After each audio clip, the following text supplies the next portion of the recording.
어렸을 때부터 제 딸아이가 저에게 진짜 궁금해하면서 하는 질문이 하나가 있어요. 저랑 대화를 하다 보면은 요즘도 하는 질문인데 뭐냐면은요, 아빠는 어떻게 알아? 라는 그런 질문을 해요. 아빠는 어떻게 알아? 그러니까 얘기를 하다 보면 이제 하나님 원하시는 것이 이것이고 우리가 이렇게 해야 되고 이 일은 하나님 이렇게 인도하시고 계신다 뭐 이런 얘기를 하면은요, 어떻게 하냐는 거예요. 그게 하나님이 그렇게 우리한테 그렇게 원하고 계신지 하나님의 뜻인지 아빠가 들었어? 뭐 이런 식으로요. 글자를 보여주셨어? 뭐 이런 식으로요. 야, 이런 질문을 받으면은요, 제가 뭐라고 답을 할 것 같으십니까? 뭐라고 답을 하겠습니까? 주로 어른들이 하는 대답 있죠. 너도 크면 알아, 뭐 이런 거요. 뭔가 어떻게 분명한데 하나님의 인도하심이라고 제가 정말 하나님이 이렇게 원하신다는 걸 진짜 제 딸한테 하는 거니 특히 얘기해 주는 거니까 얼마나 좀 진짜 저는 어떤 확신과 어떤 그런 그걸 가지고 얘기를 하는데 어떻게 알지?라고 하면 사실은 알 것 같으면서도 어떻게 대답을 해야 될지 모르는 그런 질문이었어요. 그렇기 때문에 답을 얼버무리고 그랬었는데 그런데요. 최근에 이 영혼의 해부학을 이제 말씀을 전하면서 인간의 뇌를 좀 이렇게 분석적으로 이렇게 좀 알아보면서 특히 뭐 자뇌와 우뇌, 뭐 자뇌는 생각, 뭐 이성, 우뇌는 뭐 감정, 마음, 뭐 이런 이렇게 다루고 뭐 이런 걸 하면서요. 어느 순간 말씀을 보다가 깨닫게 됐어요. 이렇게 하나님하고 소통을 하고 있는 거구나. 이런 과정을 통해서 내가 하나님께서 원하시는 하나님 뜻이 이것이구나, 하나님 원하시는 것이 이것이구나라고 이렇게 말할 수 있게 되는 것이구나 라는 것을 깨닫게 되어서요. 우리 성도들과 오늘 같이 나눠보도록 하겠습니다. 반응이 없으시네요. 별로 원하시지 않는 것 같은 느낌이. 한번 제가 성경의 예를 가지고 같이 좀 생각해 보면서 그들이 어떻게 하나님과 소통을 했는지를 좀 이렇게 같이 좀 하나하나 따져가 보려고 하는데 여러분들도 같이 좀 이렇게 고민하면서 또 궁금증을 가지고 좀 생각하시면서 같이 이렇게 따라가 주시면 좀 더 이렇게 잘 깨닫게 되지 않을까 생각을 합니다. 먼저 노아 얘기를 좀 해보려고 해요. 여러분 노아가 누군지 아시죠, 그렇죠? 제 조카 이름이 노아예요. 1부 예배 때 성공했는데 2부 예배 때는 좀 덜 성공했네요. 근데 이 노아는 뭐 노아의 홍수로 유명하고 하나님께서 이제 천지를 창조하시고 인간을 창조하시고 인간이 죄를 짓고 이제 죄를 지은 이제 사람들이 살아가게 되면서 사실은 하나님은 이제 어떤 기대도 하셨던 것 같은데 점점 인간 사회가 죄 가운데로 빠져가게 되죠, 그렇죠? 그래서 더 이상 회복할 수 없을 정도로 점점 죄악 가운데 이제 망가져 가는 것을 보게 되고 오래 참으시던 하나님께서 결국은 그 인간의 죄악을 홍수로 심판하시기로 결심을 하시죠, 그렇죠? 그래서 그 사실을 이제 노아에게 알려주죠, 그렇죠? 노아에게 알려줘서 내가 홍수로 심판할 것이다. 그러니 너는 방주를 준비해서 너와 네 가족은 이 심판으로부터 이렇게 좀 구원을 받아라. 뭐 이렇게 하나님께서 말씀하시고 이제 노아가 결국 순종하고요, 그렇죠? 순종하고 그걸 따르게 되어서 하여튼 노아와 그 가족이 살아남게 되는 그래서 새로운 인류가 시작되는 그런 이야기가 이제 노아의 홍수의 이야기가 됩니다. 자, 그런데 여러분 하나님께서 노아에게 이제 소통을 하셨잖아요, 그렇죠? 하나님의 뜻을 알려주셨잖아요. 심판을 하시겠다. 홍수로 심판하시겠다. 방주를 지어라. 하나님께서 이렇게 지시를 내리셨는데 이게 어떻게 이루어진 것일까라는 거예요. 어떻게 그러니까 구체적으로 어떻게 소통이 되었을까? 보통 우리는 이 성경 말씀을 보면서는요 아주 좀 간단하게 그냥 너무도 당연하게 이렇게 생각해요. 어느 날 노아가 하여튼 믿음의 사람 노아가 잘 살아가고 있는데 어느 날 하나님께서 그에게 나타나신 거죠, 그렇죠? 짠 하고 나타나셔가지고는 내가 심판할 거니까 뭐 어쩌고 저쩌고 방주 준비해라. 그러니까 노아는 그 얘기를 딱 듣고요. 하나님의 어떤 그런 그 심판의 얘기를 듣고 하나님이 이렇게 하신다니까 그래? 그렇다고 한다면 그래, 이건 하나님께 순종하는 것이 맞는 거야, 그렇지? 순종해야지, 내가 믿음의 사람인데. 이렇게 따져서 이제 방주를 짓게 되는 이제 이런 광경을 상상을 합니다. 자, 그런데 여러분 여기서 우리가 한 가지 좀 더 생각해 봐야 될 것이 있어요. 물론 하나님께서 나타나셔서 노아에게 어떤 지시를 하시고 그렇게 소통을 하셨겠지만 여러분 여기서 성경을 보면은요 그 이전에 하나님께서 그런 어떤 구체적인 지시를 내기 전에 성경이 하고 있는 이야기가 하나 있어요. 성경이 하고 있는 이야기. 제가 이번에 성경 일을 읽으면서 마음에 팍 부딪혀 들어온 어떤 구절이 하나 있었어요. 그게 뭐냐면은 창세기 6장 6절 말씀입니다. 창세기 6장 6절을 보면은요, 뭐라고 되어 있습니까? 우리 한번 같이 읽어볼게요. 같이 읽겠습니다. 땅 위에 사람 지으셨음을 한탄하사 마음에 근심하시고. 이게 지금 누구에 대해서 얘기하고 있는 겁니까? 하나님에 대해서 얘기하고 있는 거죠, 그렇죠? 죄악이 가득한 세상을 보면서 하나님의 마음이 어떻습니까? 한탄하셨다라는 거잖아요, 그렇죠? 정말 한탄하시고 마음의 어떤 근심, 정말 마음이 아프고 마음의 어떤 슬픔, 고통이 있으셨다라는 거예요. 근데 성경이 왜 이런 이야기를 그 어떤 노아의 홍수 사건, 어떤 노아와 소통하기 전에 어떤 시작 부분에 이제 하나님의 심판이 진행되기 전에 왜 이런 하나님의 마음을 먼저 얘기를 하고 있는 것인가예요. 하나님이 정말 한탄하시고요, 그리고 정말 마음에 근심하시고 마음이 고통스러우시고 마음이 슬프고 아프셨다라는 거예요, 그렇죠? 왜 이런 이야기를 기록하고 있을까라는 것입니다. 그런데 자, 이 이야기를 딱 성경 구절, 하나님이 이렇게 한탄하시고 근심하셨다는 이야기를 딱 기록하고 있고, 그 바로 다음에 나오는 얘기가 뭐냐면은요, 그런데 노아는 하나님의 은혜를 받은 자다라는 이야기를 하고 있어요. 하나님의 은혜를 받은 자다. 제가 이것을 묵상하면서 하나님의 은혜를 받은 자다라는 의미가 무엇일까를 하다가 부딪혀 들어온 생각이 있었어요. 뭐냐면은 하나님의 은혜를 받았다라는 것은 물론 노아만은 그 죄악된 세상, 정말 모든 하나님을 알면서도 계속 하나님으로부터 멀어지고 점점 죄악에 빠져가는 어떤 하나님의 경고 가운데서도 더 개혁에 빠져가는 세상 사람들 가운데서 노아만은 그래도 하나님의 뜻대로 살아갔다라는 의미구나라고 예전에 생각했었어요. 물론 맞아요. 노아만은 하나님의 어떤 그런 원하시는 삶의 모습, 하나님이 어떤 그 죄악 가운데서 떠나서 사는 하나님을 믿는 그런 삶의 모습을 살아가는 것이 맞았을 거예요. 그런데 여러분, 여기서 조금만 더 생각해 보면은요, 노아는요, 물론 하나님이 원하시는 삶의 모습을 유일하게 살아간 사람이었지만 그런 삶을 살아간 노아의 마음은 어땠을까라는 겁니다. 노아의 마음은 어땠을까라는 거예요. 그래요, 노아는 죄악이 무엇인지 알고 있고요, 정말 죄악 가운데 망가지는 세상을 보고 있단 말이에요. 그 가운데서 자신은 정말 그 죄악으로부터 구별된 삶을 살아가고 있단 말이에요. 그런 노아의 마음은 어떤 마음이었을까요? 그래요, 하나님과 같은 마음을 노아가 품고 있었다라는 거예요. 성경이 하나님이 한탄하고 근심하셨다라고 얘기하고 그 바로 다음 직전에 그런데 노아는 하나님의 은혜를 받았다라는 것은요, 그 하나님이 한탄하시고 근심하는, 하나님이 아파하시는 그 마음, 노아도 이 세상을 바라보면서 똑같은 마음을 품고 있었다라는 것입니다. 똑같은 마음을 품고 있었다라는 것. 자, 여기서 함께 나누고 싶은 건 뭐냐면은, 여러분, 하나님께서 노아하고 소통을 하실 때요, 먼저 그냥 일방적으로 찾아오셔서 그냥 지시하시고 말씀하시고 내 뜻은 이것이니까 네가 순종해라, 내가 이렇게 심판할 것이니 너는 방주를 지어라, 이렇게만 소통한 것이 아니라는 거예요.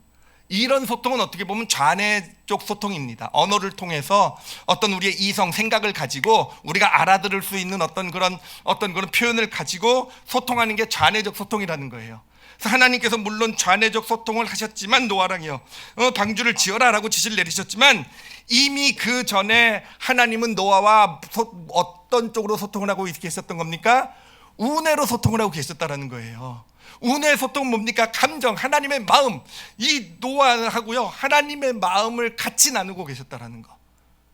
그러니까 노아는 이미 어떤 하나님의 구체적인 지시가 오기 전에 이미 하나님의 마음을 품고 있었고요, 하나님의 아픔을 같이 느끼고 있었고, 그것 때문에 같이 어떤 한탄하고 마음에 근심하고 정말 아파하고 있었고요. 그런 노아에게 그렇게 먼저 우뇌로 하나님과 소통이 이루어지고 있는, 그래, 우뇌는 무의식에서 이루어지는 거기 때문에 어떤 그 마음으로 느낄 수는 있어도 어떻게 구체적으로 표현하지 못할지 몰라요.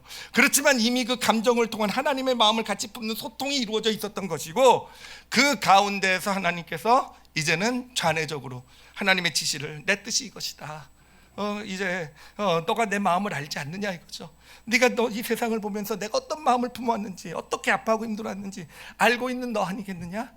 이제는 내가 물로 세상을 심판할 수밖에 없으니 네가 방주를 지어서 구원을 받고 새롭게 인류를 시작하자.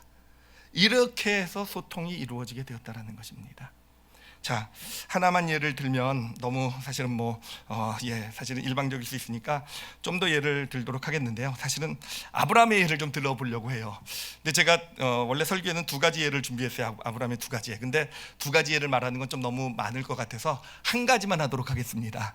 그러니까 아브라함 어떤 예가 있냐면은 제가 준비해 놓은 예가 아브라함이 그 고향 땅 갈대아 우르를 떠나서 하나님이 내가 지시하는 땅으로 가라. 그랬을 때 갔잖아요, 그렇죠? 그 소통도 하나 있고요. 그 다음에 또 하나 소통은 아주 중요한 인생의 소통 연재가 있냐면은 아브라함이 100세 때 아들을 낳았죠, 그렇죠? 이삭이라는 아들. 근데 하나님께서 이삭이 어느 정도 자라고 나서 아브라함에게 이삭을 제물로 바쳐라 그랬죠, 그렇죠? 그랬더니 아브라함이 또 그 제물로 그냥 순순히 잘 바치잖아요, 그렇죠? 이 두 가지 사건을 준비했는데 여러분이 고르세요. 둘 중에 어떤 걸로 할까요? 제가 지금 여기 설교 들어오기 전까지 이제까지 고민하고 조합해야 하는 전까지도 둘 중에 어떻게 할까, 그냥 제비를 뽑아버릴까, 침을 튕겨볼까 하다가 아직 결정을 못했거든요. 어느 걸로 할까요? 예, 이삭이 더 좋으세요? 예, 그러면은 그 고향을 떠난 걸로 하도록 하겠습니다. 예, 고향을 떠난 걸로 일단 좀 한번 같이 좀 나눠보도록 할게요. 이삭 얘기 혹시 할 수 있으면은 해보도록 하겠고요. 자, 이제 아브라함이라는 사람은 원래 이제 그 갈대아 우르라는 지역에 살았죠. 거기는 바벨론, 갈대아는 바벨론이라는 뜻이고요. 우르라는 지역은 바벨론의 수도입니다. 수도인데 아마 세계 역사를 공부하신 분도 아시겠지만 그 당시 기원전 20세기 당시에 그 바벨론은 이 세상에서 가장 문명이 발달된 그런 지역이었고요. 그 중에서도 가장 정말 화려하고 문화가 발달되고 잘 살고 풍요로운 땅이 갈대아 우르입니다. 지금도 거기서 그 당시 아브라함 당시에 그 유적들이 많이 발견이 되죠. 어마어마한 유적들이 발견되고 있죠. 얼만큼 화려한 삶을 살았는지. 자, 이제 그런 이제 그 우르 지역에 살고 있었어요. 근데 성경을 보니까 이제 어느 날 하나님께서 나타나서 말씀하시잖아요. 그래서 창세기 12장 1절 2절 말씀을 보니까 여호와께서 아브라함에게 이르시되 너는 너의 고향과 친척과 아버지의 집을 떠나서 내가 내게 보여줄 땅으로 가라. 내가 너로 큰 민족을 이루고 내게 복을 주어 내 이름을 창대하게 하리니 너는 복이 될지라. 자, 하나님께서 이렇게 말씀을 하십니다, 그렇죠? 말씀을 하시고 그래서 아브라함은요 그 말씀을 듣고 바로 순종해서 떠나요, 그렇죠? 자, 순종해서 떠납니다. 자, 근데 이것도 한번 저희가 좀 더 깊이 좀 생각을 해보도록 할게요. 그냥 보여주는 것뿐만 아니라 아브라함의 마음과 어떤 그 상황까지도 좀 저희가 같이 고민을 좀 해봤으면 좋겠어요. 여러분, 이 사건이요 어떻게 생각하십니까? 아브라함이 갈대아 우르라는 어떤 그 문명 지역에서 잘 먹고 잘 살고 있는데 어느 날 갑자기 하나님께서 나타나셔서 내가 참 하나님이다, 내가 진짜 참신이다, 그러니까 넌 내 말을 들어, 그래가지고 내가 너를 큰 민족으로 세울 테니까 갈대 지금 여기 터전에서 떠나서 저기 알지 못하는 땅 저기 사막도 같고 강야로도 같은 그런 땅을 향해서 떠나라. 하나님께서 그렇게 소통을 하셨을까라는 겁니다. 그렇게 소통을 하셨을까? 갑자기 나타나셔가지고 가라. 그리고 아브라함은 순종해서 가고요. 그렇게 되었을까라는 거예요. 사실 이 말씀은요 많은 크리스찬들에게 갈등을 주는 그런 내용이 되기도 합니다. 조금 믿음이 생기시는 크리스찬들은요 이 내용 때문에, 이 말씀 때문에 갈등을 많이 해요. 왠지 아십니까? 하나님이 나도 떠나라고 하시면 어떡하나 때문에. 예, 아니 제가 구체적으로 저한테 그 문제로 고민을 털어놓으신 분들도 계셨어요. 그리고 자기를 하나님이 아무래도 중국으로 부르실 것 같다라는 거예요. 근데 자기는 지금 애들도 있고 지금 여기서 먹고 살아야 되고 이걸 포기할 수 없는데 하나님이 아브라함을 부르신 것처럼 나를 부르시면 어떡하냐, 이런 걱정을 아주 심각하게 하시는 분을 제가 봤다라는 거예요. 예, 사실 저도 그런 걱정을 했었고요. 갑자기 하나님께서 다 놔두고 너 어디로 가라, 뭐 아프리카 가라 이러면 어떡하죠? 그렇죠? 예. 그래서 이 말씀을 보면 은혜도 되지만 하나님 나한테는 이렇게 얘기하지 마세요. 나한테는 찾아와서 여러분 이런 말씀 듣기 원하십니까? 왜 대답이 없으세요? 반응이 없으세요? 여러분 그냥 가라 그러면 다 가실 거죠, 그렇죠? 예, 지금 아프리카로 가라, 몽골로 가라, 우즈벡 가라 그러면 다 가실 줄 믿습니다. 우리 성도들은. 아멘 안 나올 줄 알았는데, 근데요 여러분 이게 어떻게 진행된 것인지 제가 설명을 해드리도록 할게요. 한번 여러분들 잘 듣고 생각을 해보세요. 제가 먼저 제가 이게 어떻게 됐는지를 이해할 수 있었던 그런 그 예가 있어요. 실제적인 예가. 이제 저희 교회를 보면은 이제 선교사님들이 이제 뭐 이게 선교지로 가시지 않습니까? 그런데 이제 예를 들면 이제 아프리카로 가신 안우성 목사님 같으신 경우 이제 오셔서 그런 얘기를 이제 성도들하고도 많이 나누세요.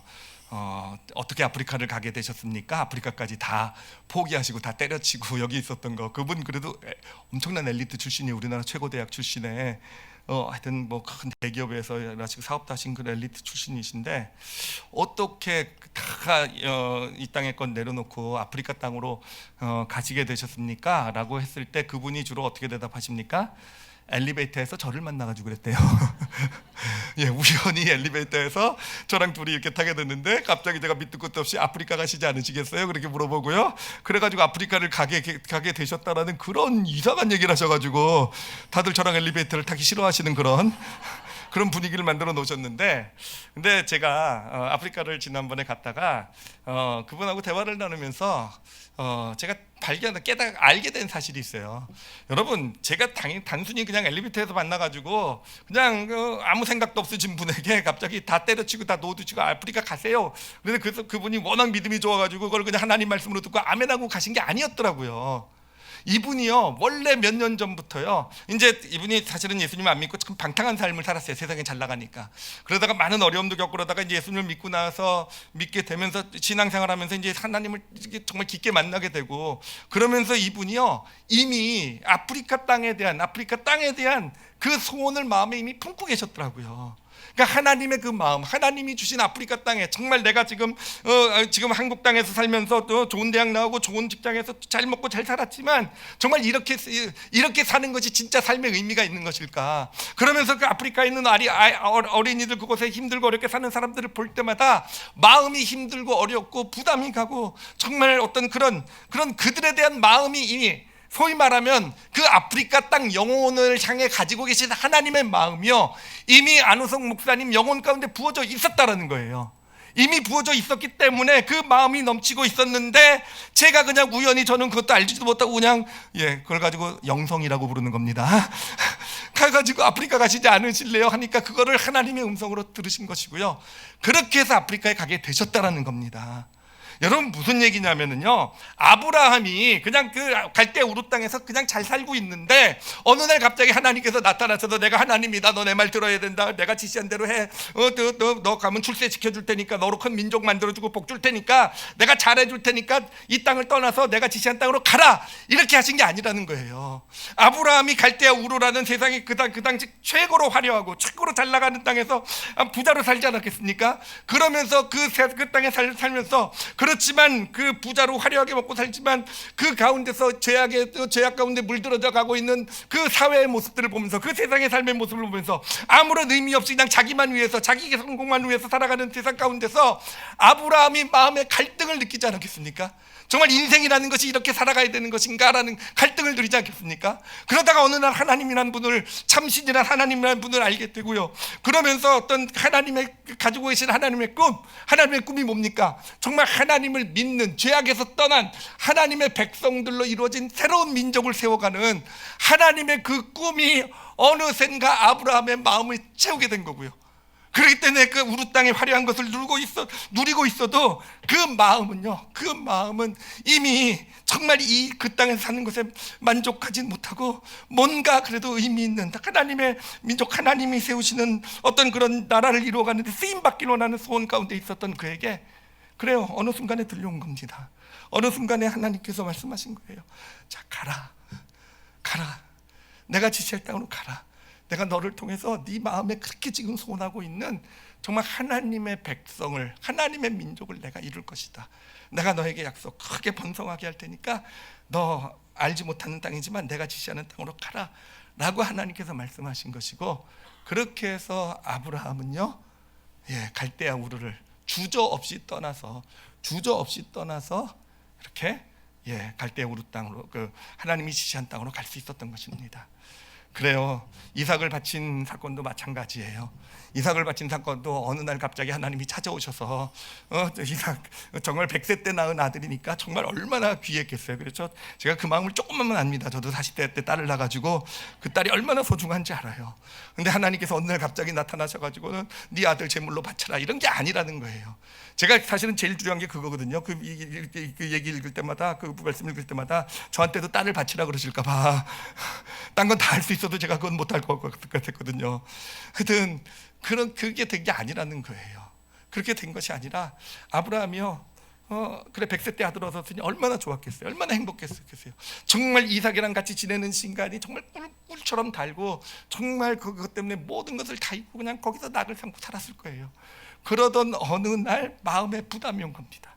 그냥 어느샌가 이삭하고 살아가는 자기의 모습을 보면서 이 이삭을 약속으로 주신 정말 하나님의 어떤 그런 꿈, 어떤 정말 한 민족을 하나님의 섬기는 민족으로 이루시는 그 꿈을 가지고 출발해 오시고 그것을 이루어 가신 하나님, 어느샌가 이삭, 하나님이 주신 약속의 이삭 때문에 하나님을 잊어버리고 있었던 자신의 모습을 본 거예요.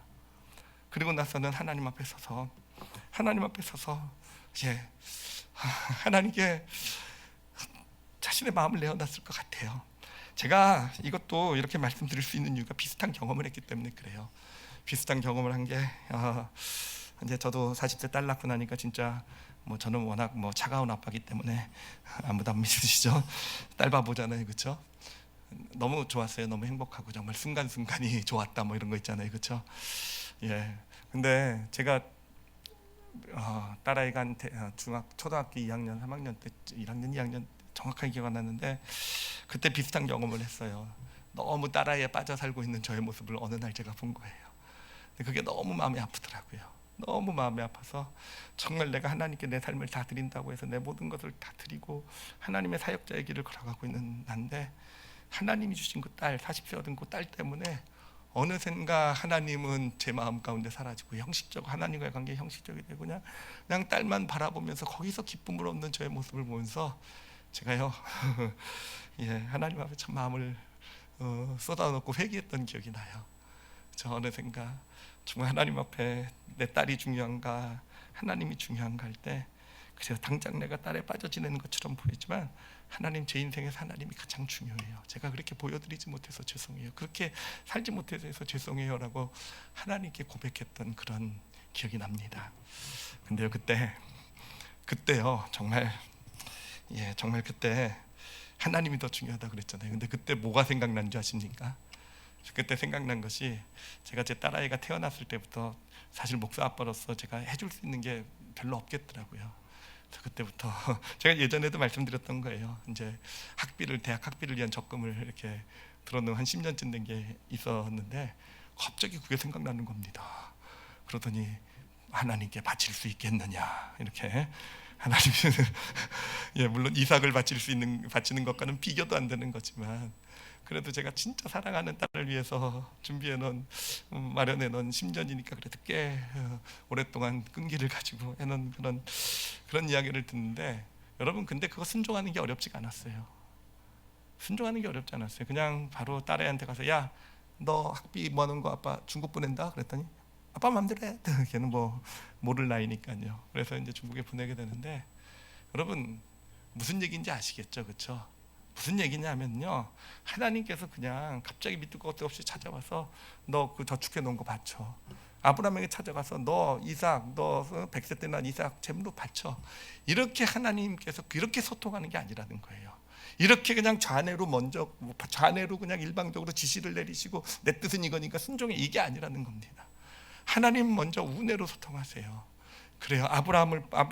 아브라함에게 정말 그 아들 이삭에 빠져 지내는 아브라함을 보면서 하나님의 그 안타까움이요, 정말 하나님의 부른 한 민족을 세우기 위해서 복의 근원으로 세운 그 아브라함이 한 아들에 빠져가지고는 지내는 그런 그 하나님의 그 마음을 같이 하나님께서 아브라함에게 느끼게 해주시는 것이고요, 이미 우뇌를 통해서 그것을 소통하게 하시는 것이고요, 그렇게 소통이 돼서 이미 아브라함 마음 가운데 정말 어떤 회개하는 마음과, 정말 내 인생에 이삭도 물론 소중하지만 정말 나에게는 가장 소중한 분은 하나님이십니다.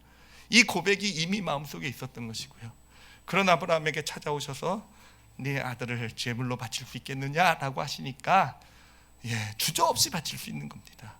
아브라함이 어떻게 저 아들을 저렇게 100세 때 난 아들을 바쳐? 난 못해. 물론 우린 못하죠.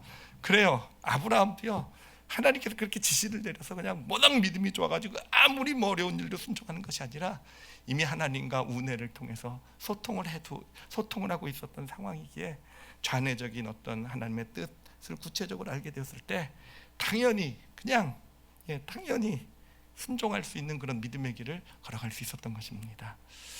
오늘 바로 제가 이야기를 통해서 나누고 싶은, 진짜 우리가 아빠는 어떻게 알아라는 그 딸아이의 질문에 대해서 제가 우리 성도들에게도 드릴 수 있는 정말 비밀이 바로 여기 있어요. 하나님과의 소통의 비밀이요. 하나님과의 소통의 비밀은요, 먼저 운해입니다. 감정. 하나님은요, 먼저 하나님의 마음을 우리에게 같이 우리가 품게 하시는 거예요. 그게 바로 하나님과의 소통의 시작입니다.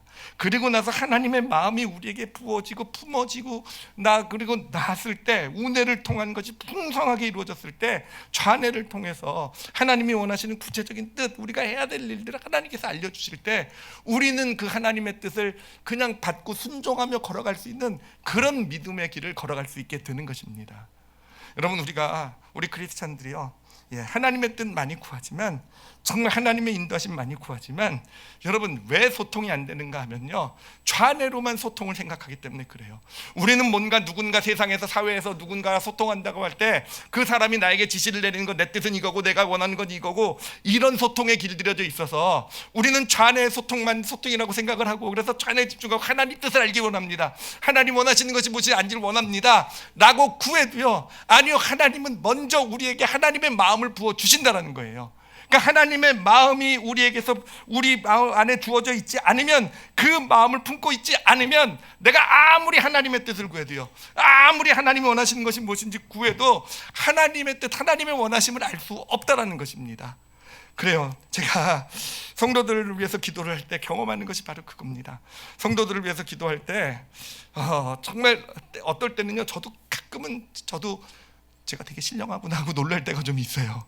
정말 어떨 때는 기도하다 보면은 정말 제가 생각지도 못한 어떤 기도도 하게 되고, 이분에 대한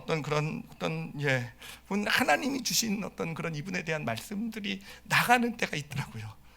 맨날 나갔으면 좋겠는데 어찌됐든 여러분, 그게 어떻게 해서 이루어지는지 제가 이번에 이해를 온전히 했어요. 왜냐하면은요, 물론 성도들이 기도 제목을 가지고 오세요. 기도 제목을 보고 이걸 기도해 드려야 되려고 하지만, 사실은 정말 기도할 때 저의 마음에 진짜 정말 짧게라도 정말 마음에 간절히 소원하는 것은요, 이 성도에 대한 하나님의 마음을 저에게 부어달라는 거예요. 이 성도에 대한 하나님의 마음, 지금 이 질병 때문에, 이 암 때문에, 이 어떤 자녀의 문제 때문에 하고 있는 이 성도를 지금 바라보고 계시는 하나님의 마음을 알기를 원하는 그런 소원으로 서게 될 때요, 어느샌가 하나님의 마음이 저에게 부어져요. 하나님의 마음이 정말 조금이지만 느껴지게 되고요, 그러면서 제 입술에서 나가는 기도가요, 보면 하나님의 뜻이구나, 이게 이분을 향한 하나님의 뜻이고 하나님의 원하심이구나 라는 것을 보게 되는 것입니다. 여러분, 하나님과 소통하기를 원하시면은요, 정말 하나님과 소통하기를 원하시면 여러분, 먼저 하나님의 마음을 내 마음에 품어야 돼요. 그래, 하나님의 마음을 내 마음에 품을 수 있게 될 때, 어떤 상황을 맞이하든 어떤 위기가 있든 어떤 내 선택이 있든 하나님의 마음을 품으면은요, 우리는 그냥 그런 길에서 하나님의 원하심, 하나님의 뜻을 분별하고요, 그렇게 하나님이 원하시는 대로 믿음의 길을 걸어갈 수 있는 그런 축복이 우리 가운데 열리게 될 것입니다. 제가 이제 한 예만 좀 더 들도록 할게요. 이건 좀 특별한 예인데, 모세의 예입니다.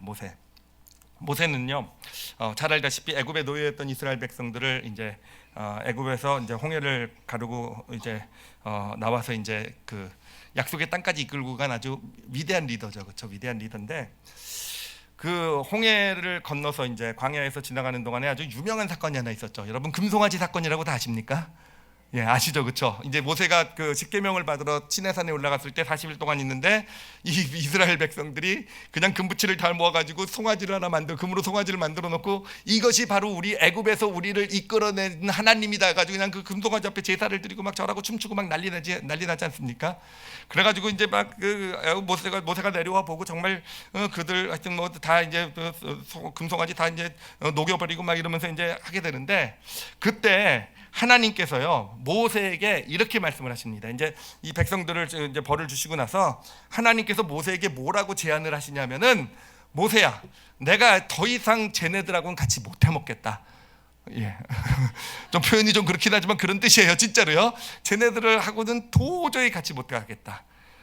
쟤네들은 소망이 없으니까 모세야, 이젠 나는 너를 다시, 쟤네들은 뭐 광야에서 다 멸망하게 하고 너를 따로 세워서 네 자손을 가지고 새로운 하나님의 민족, 하나님이 세우신 나라를 세워 나가겠다라고 모세에게 제안을 하게 됩니다. 자, 이 제안을 모세가 어떻게 받아들였을 것 같으십니까? 어떻게 받아들였을 것 같으세요? 예, 제가 이 얘기를 제 딸아이한테 어저께 했더니 제 딸아이가 잘 됐네요 딱 그러더라고요. 너무 잘 됐네. 모세 횡재했네. 예, 쟤네들이 아니라 이제 모세가 드디어 믿음의 조상이 되고 정말 그 한 민족의 조상이 되는, 와 잘 됐네 이러는데, 그건 진짜 믿음 없는 얘기죠, 그렇죠? 예, 그건 정말 믿음 없는 얘기였고요. 모세가 그때 어떻게 반응을 하냐면은요, 그렇게 말씀하시는 하나님에게, 하나님 맞습니다, 정말 그래요, 저 이스라엘 백성들 정말 저 사람들 가능성 없고 정말 하나님의 어떤 사랑, 하나님의 은혜를 받을 자격이 없는 목이 곧은 백성인 거 맞습니다 라고 얘기를 해요. 그런데 하나님, 이 모든 주변에 있는 민족들이 하나님께서 저 애굽에서 이스라엘 백성들을 10가지 놀라운 이적을 통해서 건져오시고 홍해까지 가르셔서 이들을 이끌고 온 걸 모든 민족들이 다 알고 있지 않습니까? 그런데 만약에 하나님이 지금 저 이스라엘 백성들을 다 멸망시키도록 놓아두신다고 한다면 그 민족들이 하나님을 뭐라고 하겠습니까? 하나님이 능력이 없어가지고 기껏 돼가지고 애굽에서 끌어내가지고 광야에서 자기 민족들을 다 멸하신 그런 하나님이라고 손가락하지 않겠습니까? 라고 이렇게 얘기를 해요. 이렇게 얘기를 하니까 하나님께서 그 얘기를 듣고요, 뜻을 돌이키십니다. 뜻을 돌이키시고 다시 이스라엘 백성들과 함께 가나안 땅을 향해 가시게 된다는 거예요. 자, 여기서 우리가 좀 생각해 봐야 될 것이 있어요. 자, 그러면 여기서 모세가 한 일은 무엇입니까? 하나님께서 내가 너를 통해서 새로운 민족을 이루겠다 할 때 모세가 한 일은 무엇입니까? 하나님이 지금 하시고 있는 일이 옳지 않다라는 것을 논리적으로 조목조목 반박해서 하나님을 설득해 가지고 하나님의 뜻을 돌이키게 한 것입니까? 아니에요. 그렇지 않다라는 거예요. 여러분, 하나님께서 그 정도 논리를 모르시겠습니까? 하나님께서 그 정도 논리를 모르셔가지고, 모세도 생각해낸 정도의 논리를 모르셔가지고 모세가 깨우쳐줘요. 하나님, 당신이 요걸 잘못했고 2 요걸 잘못했고 3 요거에 문제가 있고 요건 틀렸고요. 하나님 그걸 보고 내가 틀렸구나. 여러분, 모세가 하나님을요 논리로 설득한 게 아니라는 거예요. 지금 모세가 하고 있는 일은 뭐냐면은, 하나님이 왜 이스라엘 백성들을 멸망시키겠다고, 정말 저들 그냥 놓아두겠다고 얘기하십니까? 그만큼 하나님의 마음이 아픈 거예요. 그만큼 하나님의 마음에 실망이 온 거예요. 그만큼 하나님의 마음에 좌절이 온 거예요. 그래서 그 실망하고 좌절된 마음, 하나님도 아셨을 거예요. 저들을 멸망시키지 수 없다라는 거, 내가 택해서 이제까지 데려온 백성인 거 다 너무 잘 알고 계시지 않겠습니까? 그런데 그 힘든 마음을 모세에게 풀어놓은 겁니다. 하나님의 마음을 풀어놓은 거예요. 하나님 쏟아놓으신 거예요. 그리고 모세는 뭐란 겁니까? 그 하나님의 마음을요 받아준 거예요. 하나님의 마음을 인정해 준 거예요. 하나님 맞습니다, 정말 저들 자격이 없어요. 그러면서 하나님의 마음을 인정해 주면서 하나님의 그 마음을, 하나님으로부터 그 마음을 돌이킬 수 있는 핑계를 준 거예요. 그렇지만 하나님의 이름은 어떻게 돼요? 하나님의 이름, 왜 저 백성들 때문에 하나님의 이름이 땅에 떨어지면 되지 않습니까? 하나님께서 다시 돌이킬 수 있는 그런 핑계를 제시해 준 게 지금 모세가 하는 일입니다. 제가 이렇게 당당하게 말씀드릴 수 있는 이유가 있어요. 왜냐하면 제가 경험을 했기 때문에 그래요. 제가요 몇 번, 한 두 번 좀 크게 경험을 했던 건데, 지금도 기억나는 그런 그 사건도 있는데요. 제가 사역을 하면서 너무 힘들었을 때가 있었어요. 정말 다 때려치고 싶을 때가 있었어요. 예. 그래서 제가 집에 와서 아내한테, 나 이제 더 이상 사역 못하겠다, 다 때려치겠다. 여러분, 제가 진심으로 얘기했을까요? 아니면 그냥 너무 힘들어서 얘기한 걸까요? 어떻게 하세요? 그렇죠. 너무 힘들어서 얘기한 거예요. 그렇죠? 근데 만약에 그때 제 아내가 저를 보면서 지금 제가 생각하고 있는 게 얼마나 논리적이지 않고 얼마나 틀렸고 얼마나 잘못됐고 합리적이지 못한 거를 저게 조목조목 따졌으면 어떻게 됐을까요? 아마 진짜 사역 때려쳤을 거예요. 진짜 사역 때려쳤을지도 몰라요. 근데 그때 제 아내가 그렇게 얘기했어요. 너무 당연하다고. 그래, 때려치자고. 때려쳐도 된다고. 그래서 정말 그때 힘든 상황을 알고 있으니까 그렇게 얘기를 해주더라고요. 그렇게 누군가가 제가 논리적이지 못한 거 알아요. 근데 제 마음이 힘들어서 이렇게 쏟아졌는데 그 마음을 받아준 거예요. 마음을 인정해 준 거예요. 그리고 나서 마치 모세가 하나님께 그랬듯이 그래도 저 사람들이 나쁜 사람인데 왜 당신이 손해봐야 돼? 처음부터 그런 얘기했으면 아마 안 받아들였을 텐데요. 그 얘기를 들으면서 내 마음을 알아주고 인정해주는, 그러니까 다시 저도 힘을 얻고요. 그래, 내가 왜 그런 길 가지면 안 되지, 다시 힘을 내서 사역을 할 수 있는, 저는 지금 모세가 한 일이 바로 그거라고 생각해요. 하나님께서 그 힘들고 어려운 마음을 쏟아놓으셨을 때 하나님의 논리, 이론을 가지고 하나님을 따지고 소통한 것이 아니라 하나님의 마음을 받아주고 인정해주고요. 그렇게 하나님과 소통하는 사람이 바로 모세였다는 겁니다. 여러분, 성경을 보면 모세에 대한 아주 놀라운 기록이 하나 나와 있는 게 있어요. 정말 어떻게 보면 구약 성경의 그 많은 사람들 중에서 유일하게 모세만 하나님께서 이렇게 표현을 하십니다. 뭐라고 하시냐면요, 출애굽기 33장 11절을 보면 이렇게 돼 있어요. 사람이 자기의 친구와 이야기함 같이 여호와께서는 모세와 대면하여 말씀하시며.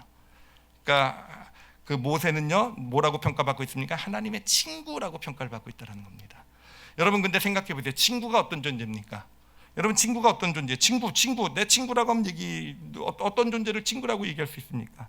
그래요. 친구라는 존재는요, 늘 보면서 내가 뭘 잘못했는지 뭘 못했는지 옳고 그름을 가지고 시시비비를 가리면서 넌 이게 문제고 넌 이게 잘못됐고, 이런 사람이 친구가 아니잖아요. 여러분, 진짜 친구는 어떤 사람입니까? 물론 둘이 있을 때는 내 잘못을 지적해 줄 수도 있고 논리적으로 설득해 줄 수도 있지만, 특히 내가 어려움에 빠져 있고 내가 지금 위기에 있고 내 마음이 좌절이 되어 있고 내가 뭔가 잘못해서 실수를 했을 때 그것을 가지고 모든 다른 사람들은 그 옳고 그름을 가지고 시시비비를 가지고 내가 무엇이 문제고 뭐가 잘못된다고 지적했을 때, 친구라는 존재는 어떤 존재입니까?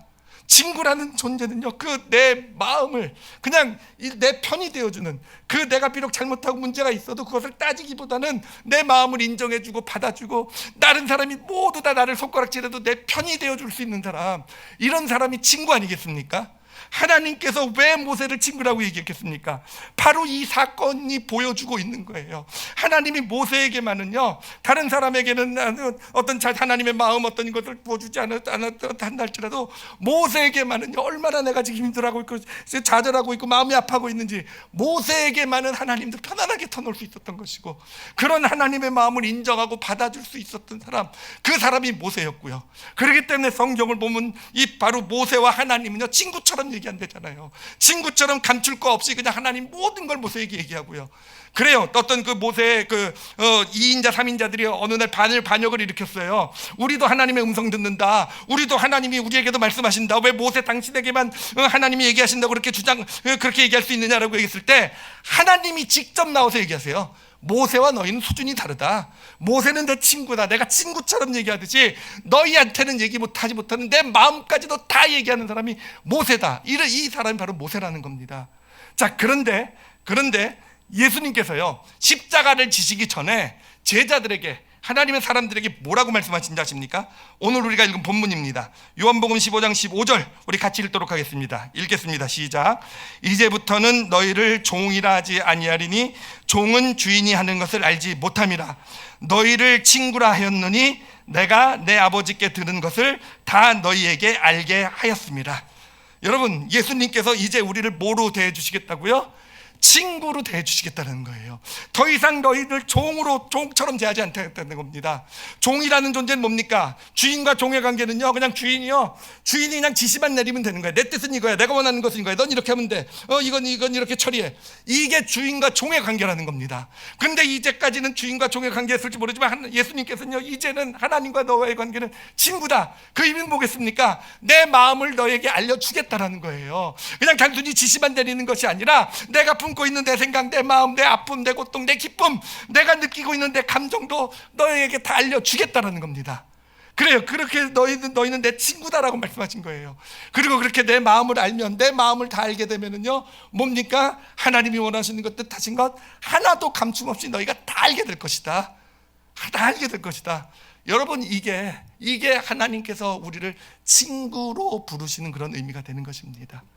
하나님께서는 우리와 주인과 종의 소통을 원하지 않으세요. 여러분, 우리가 종처럼 하나님의 뜻이 무엇입니까? 번호로 지시로 1, 2, 3번, 4번 내려주시면 우리가 따르겠습니다. 이건 종이에요. 이거는 하나님이 우리와 지금 갖고 계시는 그런 관계, 소통의 관계가 아니라는 겁니다. 하나님은 우리가 어떻게 소통하길 원하십니까? 먼저 하나님의 마음을 알려주시길 원하세요. 그래, 우리가 하나님의 친구가 된다는 건 뭐겠습니까? 하나님의 마음에 관심을 갖는 자가 되는 거예요. 그렇게 될 때 하나님과 친구가 되어져 가는 거예요. 하나님께서 지금 내 삶을 바라보면서, 내 가정을 바라보면서, 내 주변의 사람들, 내게 일어나는 일들, 이 교회, 이 사회를 바라보면서, 그죠? 이 나라를 바라보면서 하나님의 마음을 우리에게 부어주시겠다는 겁니다. 그러니까 우리가 그것을 바라보면서 하나님의 마음을 품게 될 때, 그래서 하나님의 마음이 채워지게 될 때, 이미 우리는요, 은혜로 하나님과 소통이 되고 있는 거예요. 이미 친구로서 소통이 되고 있는 거예요. 그 소통이 이루어지게 되고요. 그리고 나서 우리에게 주어지는 게 뭡니까? 구체적으로 하나님이 원하심을 알게 돼요. 하나님의 마음을 알게 되면요, 하나님이 원하시는 것이 무엇인지, 하나님의 뜻이 무엇인지 이미 실제 사실은요, 잘 물어보지 않아도 하나님의 뜻을요, 우리는 알 수 있게 돼요. 하나님이 원하시는 것이. 제가 오늘 말씀을 준비하면서 저에 대해서 좀 약간 재미있다고 할 수 있을까요? 좀 어이없다고 할 수 있을까요? 그런 발견을 한 게 있어요. 뭐냐면은 여러분, 제가 요즘요, 제 아내의 뜻을요 물어보지 않아도 잘 알아요. 예, 진짜로요. 요즘은요, 예전에 왜 몰랐을까 생각이 들 정도로 아내가 원하는 아내의 뜻이 뭔지 좀 알겠어요. 근데 여러분, 그게 어떻게 알겠는지 아십니까? 예, 제가 하여튼 아내에게 어려운 일이 있고 나서부터 제가 아내의 마음을 살피더라고요. 예, 어떻게 느끼고 있을까 지금? 어떤 마음일까? 예, 지금 앉아있는 아내는 비웃을지도 몰라요. 알긴 뭘 아냐? 그게 아는 사람이 그렇게 행동하냐? 뭐 이러고. 예. 하여튼 근데 저는 예전보다는 예, 근데 그래요. 보면은 이미 30년이나 가까이 같이 살아왔기 때문에 사실은 아내의 마음을 헤아리려고 하면 헤아릴 수 있고요. 그 아내의 마음을 헤아리면은 하나님가 원하는 것이 무엇인지 물어보지 않아도 알더라고요. 무엇을 원하는지 알겠더라고요. 문제는 뭐였냐면은 그동안에는 아내 마음에 관심이 없었던 거예요. 이게 저만의 문제가 아니라 모든 남편의 문제인 줄 믿습니다. 아내의 마음에 관심이 없기 때문에 진짜 아내가 원하는 것, 이런 것을 모르고 그냥 내가 원하는 것이 아내가 원하는 것이겠죠. 뭐 이것이 문제가 였구나라는 그런 생각을 했어요. 그래요. 하나님과의 관계도 마찬가지예요. 여러분, 우리가 꼭 물어봐야 하는 게 아니에요. 우리가 하나님과 계속 동행하는 삶을 살고요. 하나님을 알아가면서 하나님의 마음을 우리가 헤아릴 수 있게 되면은요, 굳이 물어보지 않아도요. 하나님, 내가 여기서 뭘 해야 돼요? 하나님, 이것 중에서 하나님 원하시는 것이 뭐예요? 굳이 물어보지 않아도요, 여러분, 하나님 원하시는 거 알 수 있어요. 하나님 원하시는 거, 하나님의 뜻이 무엇인지를 알 수 있다는 겁니다. 제가 또 하나 그러면서 연관돼서 발견한 재밌는 사실이 뭐냐면은, 여러분, 그런데 제가 아내의 뜻을 물어볼 때가 있어요. 예, 아내 원하는 게 무엇인지 물어볼 때가 있어요. 근데 제가 언제 물어보는지 아십니까? 진짜 제가 아내의 뜻을 원해서 물어보는 게 아니에요. 제 뜻을 관철시키려고 물어보는 거예요. 그래가지고 당신 원하는 게 뭐야? 이렇게 물어봤을 때 제가 원하는 것과는 다른 답을 하잖아요. 그럼 저는 이제 마음이 삐지기 시작합니다. 그래, 우리가 하나님께 사실은요, 어떤 문제가 있고 어려움이 있을 때 물론 진심으로 하나님의 뜻을 구하는 경우도 있지만, 사실은 하나님의 뜻이 무엇입니까? 하나님 원하심이 무엇입니까? 이렇게 물어볼 때 보면요, 많은 경우에는요, 내가 원하는 답을 받기 위해서 그런 거더라고요. 저도 그러더라고요. 제가 하나님의 뜻이 무엇입니까? 라고 물어보고, 이거 어떻게 해야 됩니까? 물어볼 때는 보면은요, 이제 그리고 난 성경도 읽고 막 이러잖아요. 딱 볼 때 제 뜻하고 다른 거 나오면 다음으로 넘겨요. 예, 확인하려고, 내 뜻대로 하고 싶어서 그런 거더라고요. 예, 그렇다고 뭐 하나님께 물어보지 말라는 것은 아닌데, 정말 중요한 것, 하나님과의 소통 가운데 있어서 정말 중요한 것, 마음이라는 것을 꼭 기억하시기 바랍니다. 예, 하나님의 마음이 내 안에 없는데 하나님의 뜻, 원하심을 우리가 알 수 절대로 없어요. 절대로 하나님의 뜻, 하나님의 어떤 원하심, 하나님과 소통 절대로 이루어지지 않습니다. 그러나 하나님의 마음을 우리가 품게 되면은요, 하나님의 마음을 품게 되면 그래요, 자연스럽게 예수님께서 약속하셨잖아요. 너는 내 친구라.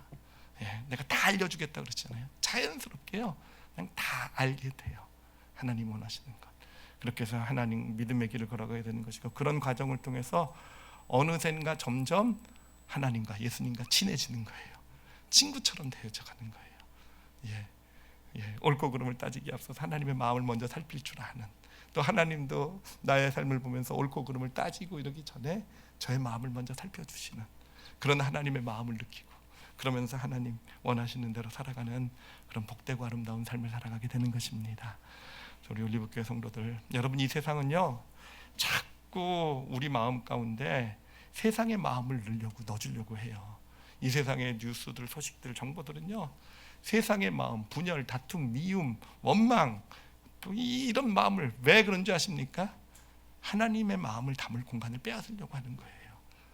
그러니까 진짜 이 혼란된 세상 가운데서 하나님이 원하시는 하나님의 마음, 하나님 뜻대로 살길 원한다고 한다면요, 그래요, 세상이 주는 그 마음을 덜어내야 되고요, 하나님의 마음을 품을 수 있게 될 때, 그 마음을 품고 가족을 바라보고 세상을 바라보고 사회를 바라보고 교회를 바라보고 상황을 바라보게 될 때, 그래요, 진짜 하나님이 원하시는 것을 정확하게 분별하고, 누가 뭐라 그러지 않아도 알면서, 누가 하는 뜻이고야 하는 저거야 그러지 않아도 이미 나는 알아요. 마음으로부터 알고 하나님 원하신 대로 살아가는 하나님의 친구가 되는, 여러분, 그런 믿음의 길, 정말 하나님과 소통하며 잘 걸어가시는 저 여러분이 되시기를 예수님의 이름으로 축원합니다.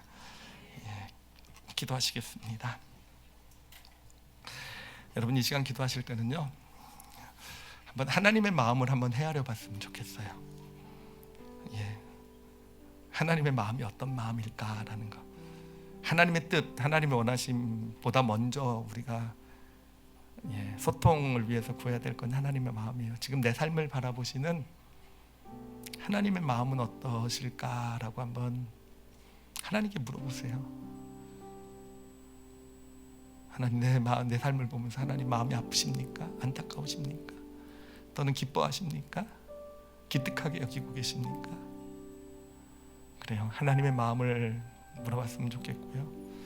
그리고 혹시 내가 도와줘야 될, 정말 돕고 싶은 누군가가 있다고 한다면은요, 하나님의 마음을 한번 구해보세요. 그 사람을 바라보고 있는 내 자녀를, 내 남편, 아내를, 누군가를, 하나님, 당신의 그 마음을 나도 같이 품게 해주세요라고요. 여러분, 그 마음만 품어지면은요, 그 다음에는 나를 통해서요 하나님의 뜻, 하나님의 원하심이요 나타나요. 내가 그렇게 말하고 내가 그렇게 행동하는 것을 자연적으로 하나님 뜻대로 말하고 행동하고 있는 나 자신을 발견하게 되는 거예요. 하나님의 마음을 좀 먼저 구하셨으면 좋겠어요. 그리고 혹시라도 세상이 주는 마음으로 내 마음이 지금 채워져 있다고 한다면, 여러분, 그것은 꼭 덜어내세요. 꼭 덜어내세요.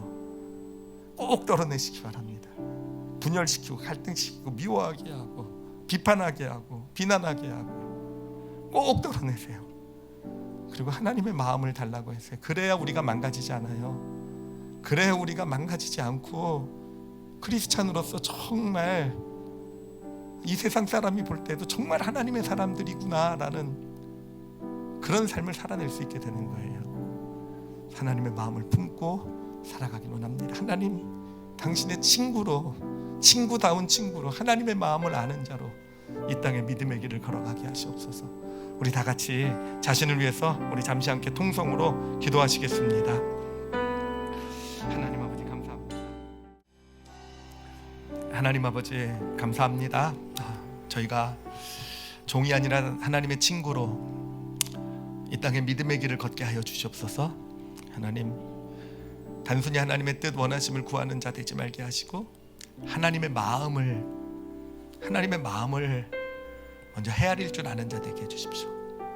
하나님, 이 시간 하나님, 우리 성도들 마음에 당신의 마음을 부어주시고, 하나님, 우리 성도들 마음에 당신의 마음이 채워지게 해주시고, 하나님, 그래서 우리가 걸어가는 믿음의 길이 하나님께서 우리를 예비해 놓으신 참된 축복의 길이 될 수 있도록 아버지, 당신의 친구, 하나님의 마음을 아는 자가 되게 하여 주시옵소서. 감사드리며 예수님 이름으로 기도드렸사옵나이다. 아멘.